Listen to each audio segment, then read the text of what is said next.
The laughter started before he even reached the microphone. It wasn't cruel at first.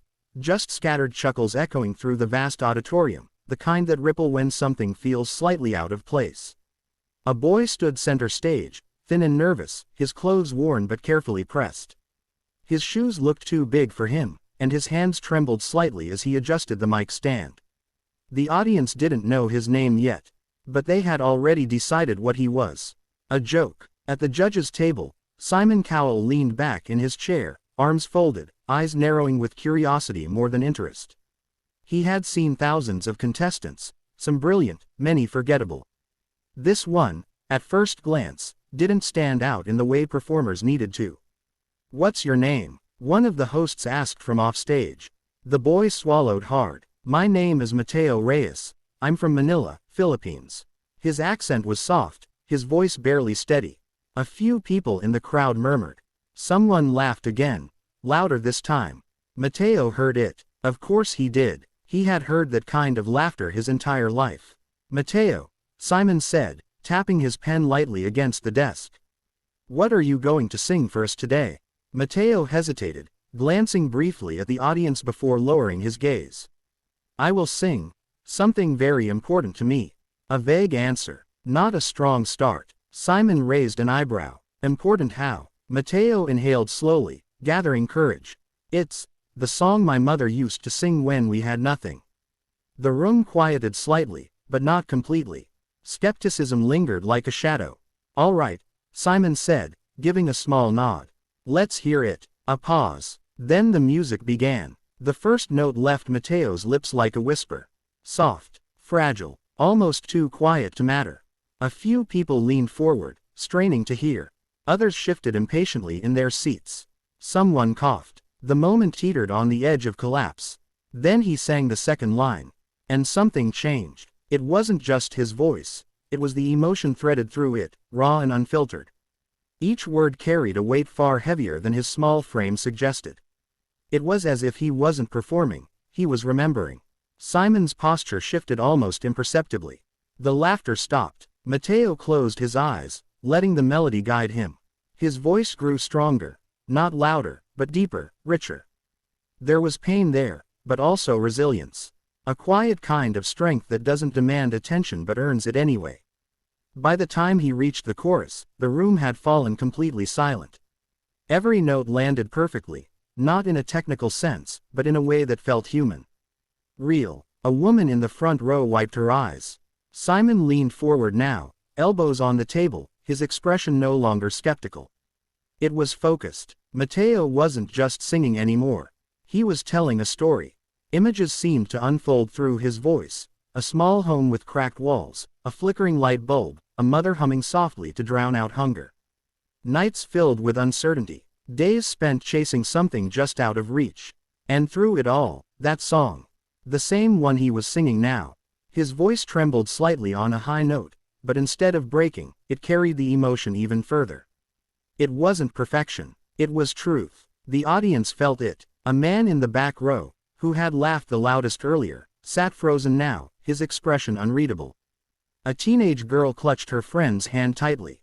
Even the cameras seemed to move more slowly, as if trying not to disturb the moment. Simon's eyes softened. He had seen talent before, extraordinary talent. But this was different. This wasn't just about skill. This was about soul. As Mateo approached the final verse, his voice dropped again, almost returning to that fragile whisper from the beginning. But now, no one doubted it. The quiet wasn't weakness. It was power. He opened his eyes for the first time since he began singing, looking out at the audience, not with fear, but with something else. Hope. The last note lingered in the air, stretching time itself. Then, silence. A heartbeat passed. Then another. And suddenly, the entire room erupted. The applause was deafening. People rose to their feet one by one, until the entire auditorium was standing. Cheers filled the space, echoing off the walls like a wave crashing endlessly. Mateo blinked, stunned. He hadn't expected this. Not in his wildest dreams. Tears welled in his eyes as he looked around, trying to process what was happening. The same audience that had laughed at him moments ago was now cheering louder than they had for anyone that day. At the judges' table, Simon remained seated for a moment longer than the others. Then he stood, slowly, deliberately, and began to clap. When the noise finally settled, Simon leaned toward his microphone. "Well," he began, his voice cutting through the lingering applause. Mateo held his breath. Simon paused, as if choosing his words carefully. "I'll be honest with you," he said. "When you walked out here, I didn't think this was going to go well." A few nervous laughs rippled through the crowd. Mateo nodded slightly. He understood. "But then you started singing," Simon continued, his tone shifting. "And everything changed." The room grew quiet again. "That wasn't just a performance," Simon said. "That was something very rare." Mateo's lips trembled. "You made people feel something," Simon added. "And that's what matters." A tear slipped down Mateo's cheek. "Where did that come from?" Simon asked softly. Mateo took a shaky breath. "From my mother." The audience listened intently as Mateo spoke. "She worked very hard," he said. "We didn't have much. Sometimes, we didn't have anything. But she always sang. She said, 'If you sing, your heart feels full even when your stomach is empty.'" A collective hush fell over the room. "She passed away last year," Mateo continued, his voice breaking slightly. "So, I sing for her now."